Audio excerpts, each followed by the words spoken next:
Good morning, everyone. I'm Josh. This is Alex. We work for Exerfly. It's a flywheel company. And we're going to talk about why we believe the eccentric component of exercise has been a very underappreciated part of most people's programs. I worked in professional baseball for 20 years, utilized the concept of eccentric and flywheel training to help train my athletes in a sport where athletes play every day. And I used it with, quite successfully. So I just want to give you kind of the story behind that. Alex will talk about a little more of the kind of sciencey part behind it. As an athletic trainer, I also help with the return to play. And I think there is a place for flywheels, not just in return to play, but also in performance enhancement. Alex, you want to give a little background on? Yeah, sure. My name's Alex. I'm a sports scientist for Exerfly, but prior to that, I was briefly an assistant professor of exercise and sports science. One of my interests became eccentric training and some of the value there. And then I kind of went on to become a research and development consultant for a few different sport technology companies before joining Exerfly. So Josh will be covering some of his experiences using eccentric training and flywheels, and then I'll cover some of the basis of some of the benefits it brings to the table.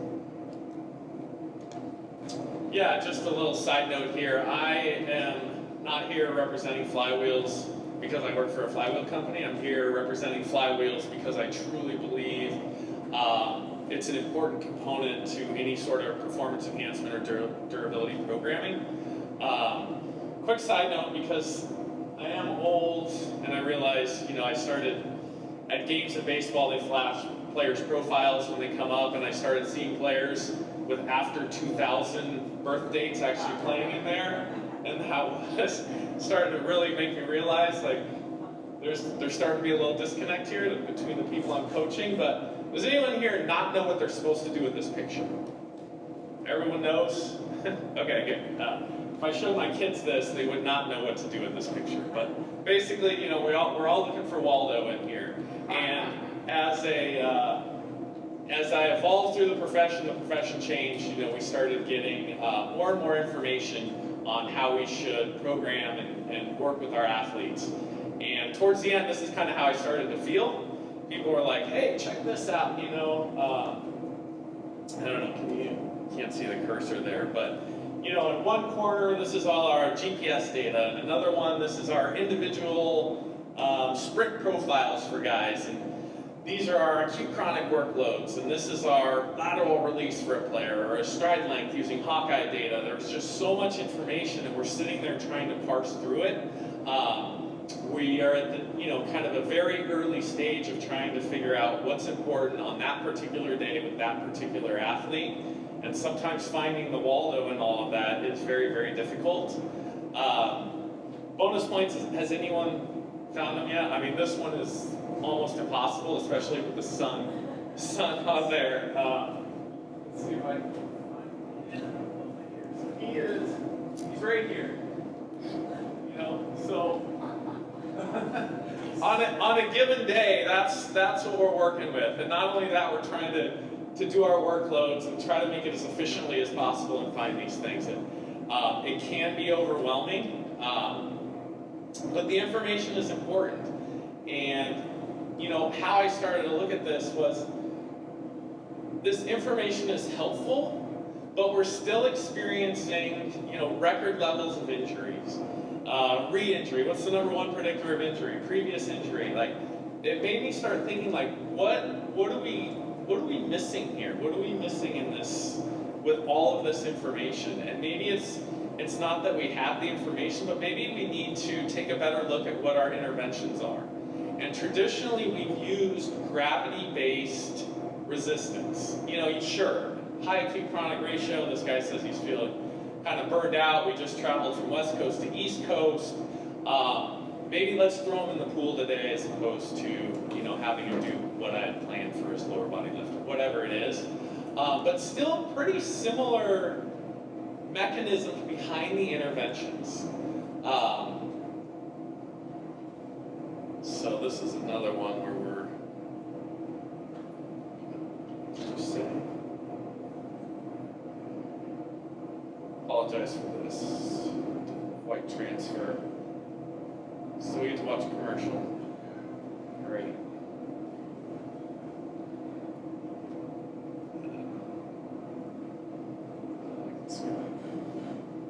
And we don't necessarily look at the picture. I want you to notice just the picture. This is Josh Hader. He's won multiple. He almost got that. So this was game 163 for us. This is my favorite game ever in over 20 years of being in baseball. Yeah. And that season was kind of a combination of a lot of things. But we were playing the Cubs in game 163. There's only 162 games in the season, but we had to play them because we were tied with them. Now through that season, they pulled some really shady shit.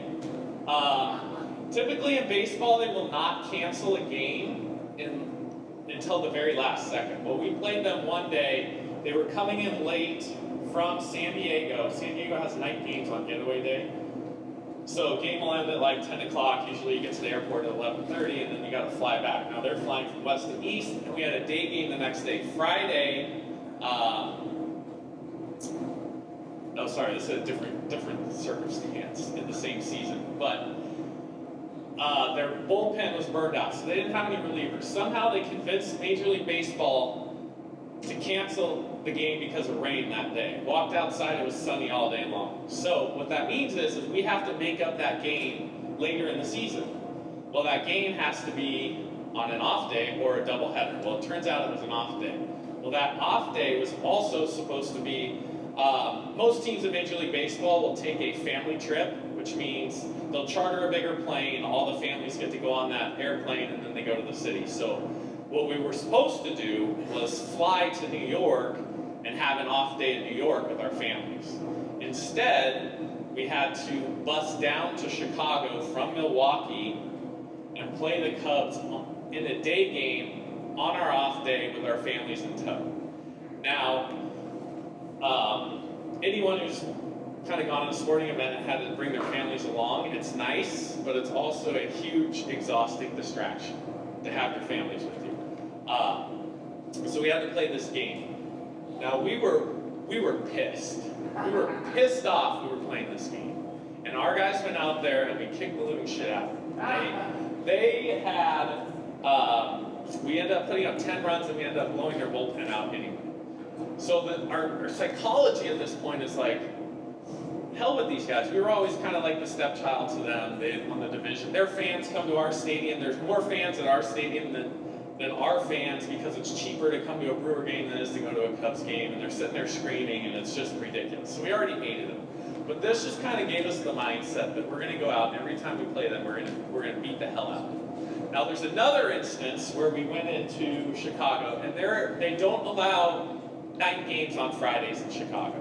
Various reasons for that, but there's never really, obviously, a couple exceptions, but they ended up moving a day game to a night game. And again, another similar thing. They had a night day travel. They had the city pass a special ordinance. Now, it's nice to go to Chicago and enjoy the restaurant. So having a day game can be an advantage just from a relaxation standpoint. You have the day game, and then you get to go out and enjoy a Friday night.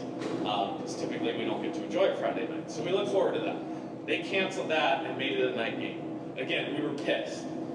We beat the living heck out of them out of that game. And again, it creates a psychology. These are things you can't measure. So we go in and game 163. I've never had this feeling before, but we knew we were going to win that game. And we ended up beating them. It was, again, just a great season. But some of the things that happened earlier in the season that team thought they were doing to gain the advantage didn't work out for them because it created this mindset in us. Not really a big relation, but the pitcher who came in and closed out that game, Josh Hader. Now, granted, he is 6'3", but he only weighs $170, and he's not going to blow you away with the amount of weight he can squat or what his force plate numbers are. He just goes out and slings an easy 97 and is incredibly durable. I mean, this guy is a left-handed whip, I used to call him. But it's guys like that made me start to what what makes them do this? How do they have the ability to do this? What in their movement system, when you wouldn't necessarily see it through the things that we traditionally measure, allow him to perform at such a high level? What am I missing here? And so as I dug into how the human body moves and performs, I came across the concept of biotensegrity. And maybe I was late to the game on this, but for me it was like, wow, this is super interesting. Is that, how our body is connected. It's not just my bones balancing, themselves out as I stand up here, or my muscles kind of holding me in place. There's this tension system in there, and there's these structures responsible, muscles, ligaments, and fascia, that help my body move through an efficient manner. In anatomy class, you kind of go in there and you cut through that fascia layer and you don't really think anything about it. But the body is an amazing mechanism, and I believe everything in it has an exact purpose. So if we try to think a little bit deeper about, what is the purpose of some of these things that maybe I wasn't thinking enough about earlier on, we'll see. And you're gonna have to read it because you can't hear the volume all the way around. But it talks about the importance of fascia in helping the body move. In the bottom right-hand corner, I don't know if you guys watch the baseball playoffs, but this guy just faced the Brewers. He threw a complete game. This guy is 5'10" and weighs $160. Slinging 97, throws a complete game, and is incredibly durable. And it's like, how does he do this? And he just has an incredibly advanced biotensegrity system. He is able to tap into elastic components and do things that really someone his size shouldn't have any business doing. And so as I dug deep into this, it kind of got me, and I don't want to just say fascia is totally responsible for this, because there is a lot more in the biotensegrity system. But these are just some of the things that fascia does. It is not an inert substance that you just simply cut through an anatomy class. This is a three-dimensional structure throughout the body that does everything from the skin all the way down into the muscle. It has 6 times the neural innervation that muscle does. It makes up to 30% of a muscle's mass. And it changes. And it has a ton of things that it's responsible for in the body that I don't think we truly appreciate when it comes to programming, especially when it comes to high-level athletes. So there is an opportunity here. This is super interesting to me. This person used an endoscope and was able to see the fascia in 3 dimensions. And fascia actually has fluids that come out of it that help nourish muscle, help nourish ligaments. It helps with how a body can respond, musculotendinous intersection, just all sorts of things that it does in the body that can help it recover, dissipate force, and produce force. Again, just kind of geeking out on how this is. This stuff splits apart, recombines. I mean, it's a truly amazing structure, but I think because it is so microscopic, it is harder to kind of appreciate. So when it comes to trying to build a better athlete, again, we're seeing increasing rates of injuries. We've become so good at just training the concentric system that it's overpowering the system as a whole. We've kind of forgotten how to decelerate, how to absorb some of these forces, how to redirect them into a movement of a different direction, braking, change of direction, all of these things that we haven't been training very well.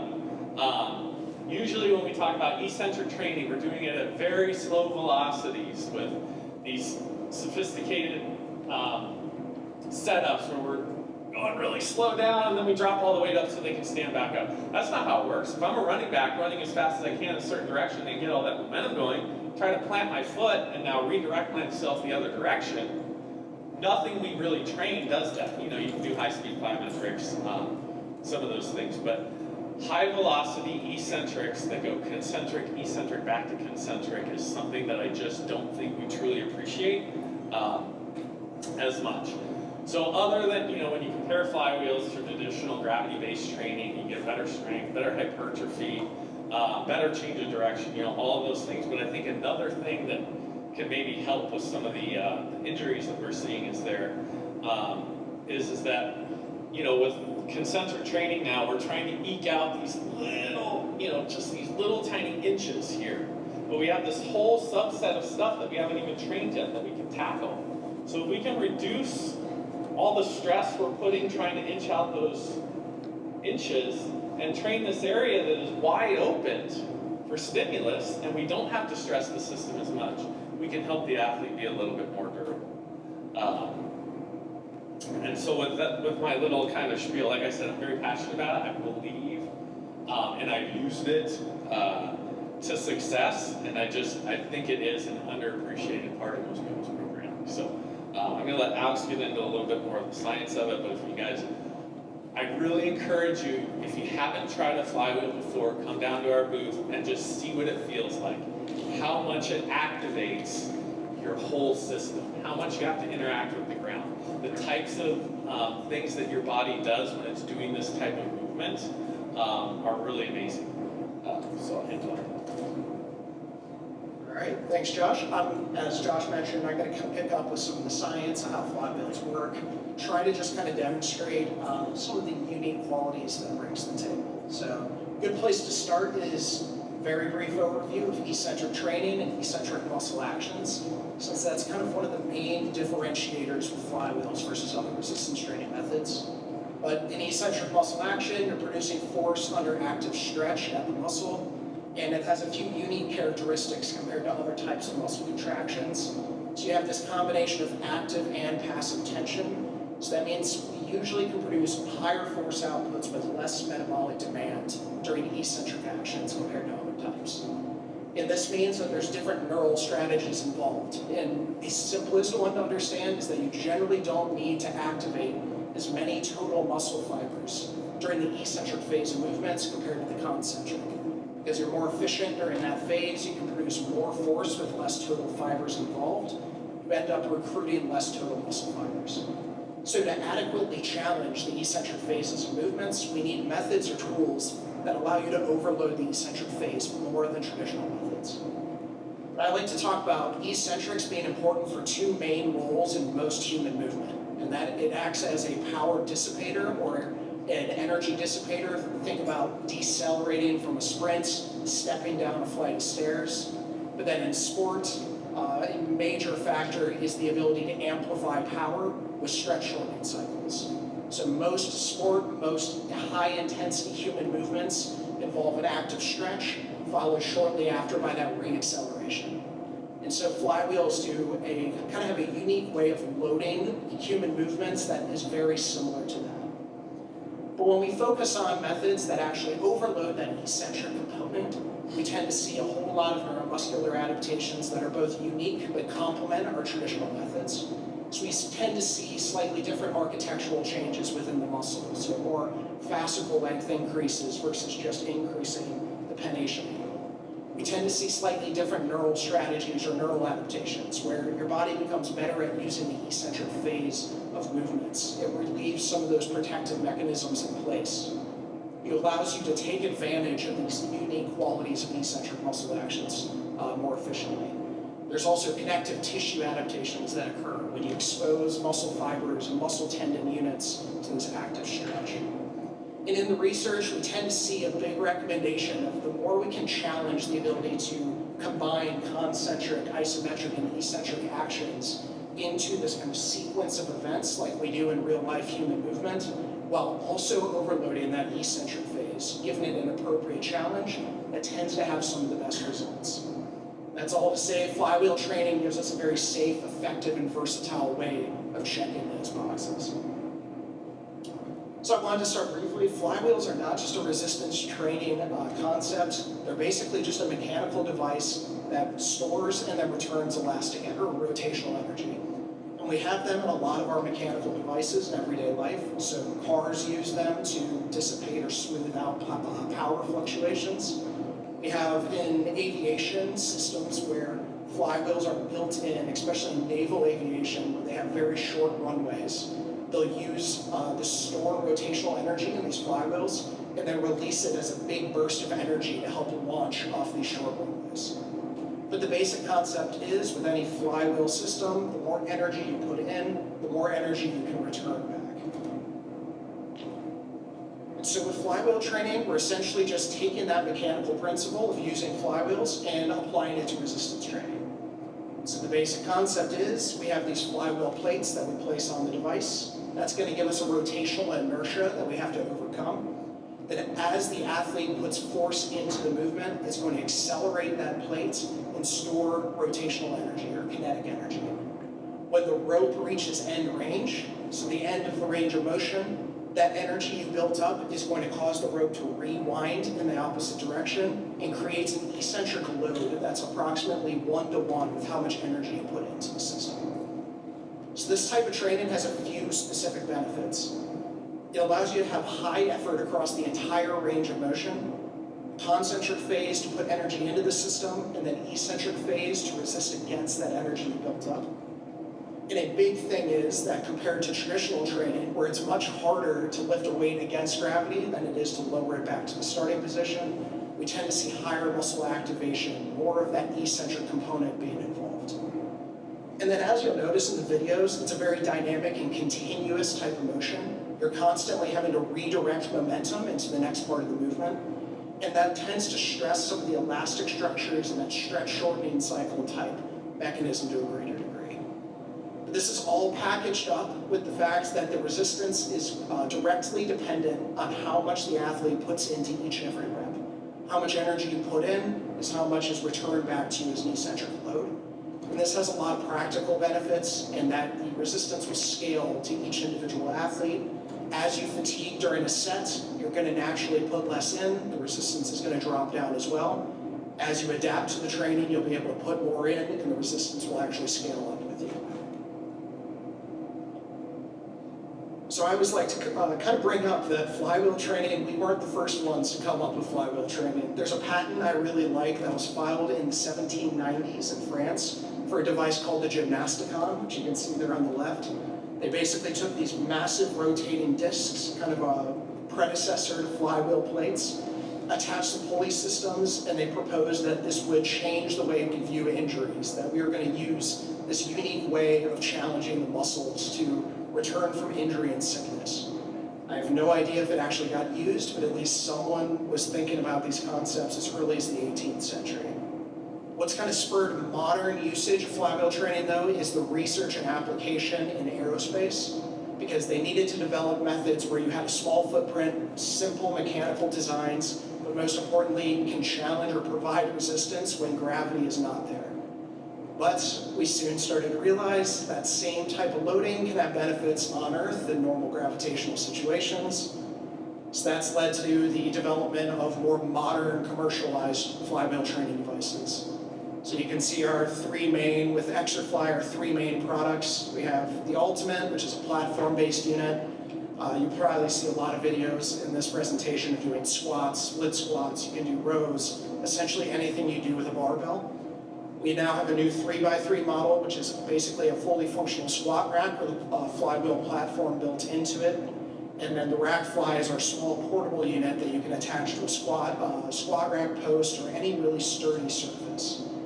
And now these modern devices have sensors and encoders built in, so you can quantify things like how much torque is being applied to spin the flywheels, both during the concentric and eccentric phase, as well as how fast you're moving.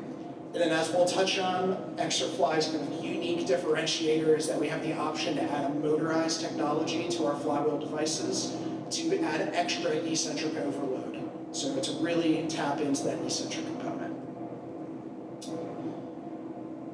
Oh, sorry, I wanted to just give kind of the rapid research review, because it's all well and good to talk about how flywheels work. I just wanted to kind of hit on bullet points of the research done on whether it's actually effective for different purposes. And there's a whole lot of research done in the last 5-10 years, so I just have a few bullet points. In general, even if the benefits for general adaptations we're looking for resistance training are similar to traditional methods. We tend to be able to do it with very low volumes and frequencies with flywheels. So there's quite a few studies where even as little as 1 time a week, 3 to 4 sets, gives benefits in terms of muscle size, muscle strength, that are comparable to what we would expect from traditional methods.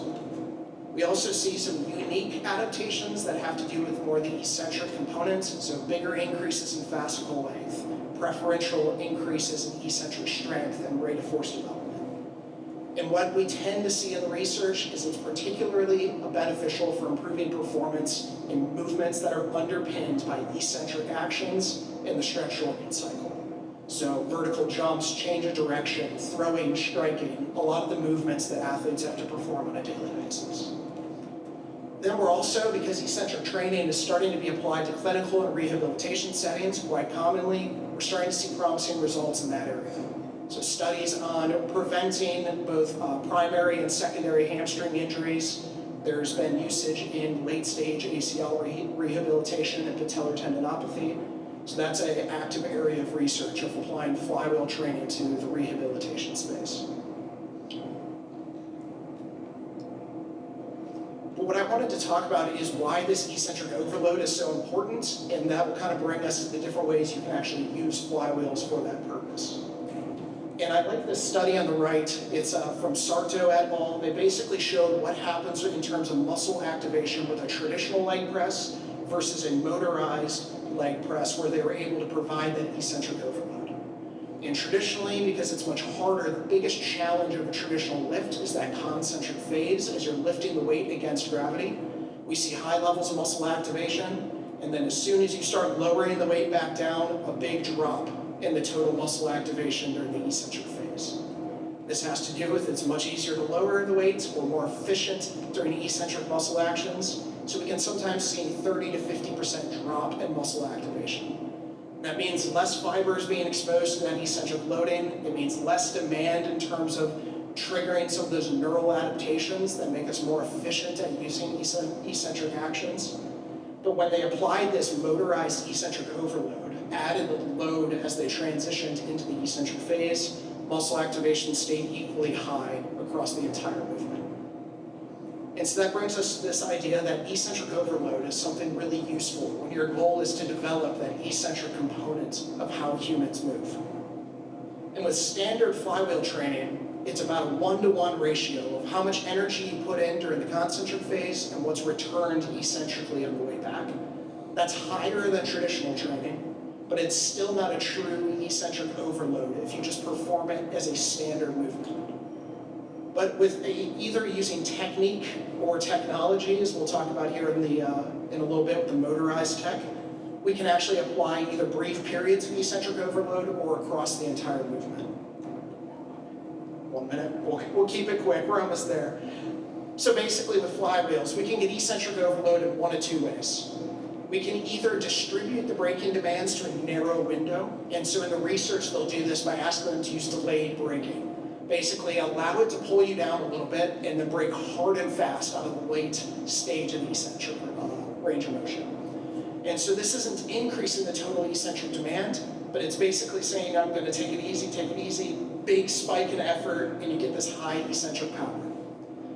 The other method with technique is to assist the concentric phase in some way. So a common way would be pulling with 2 arms and decelerating with 1.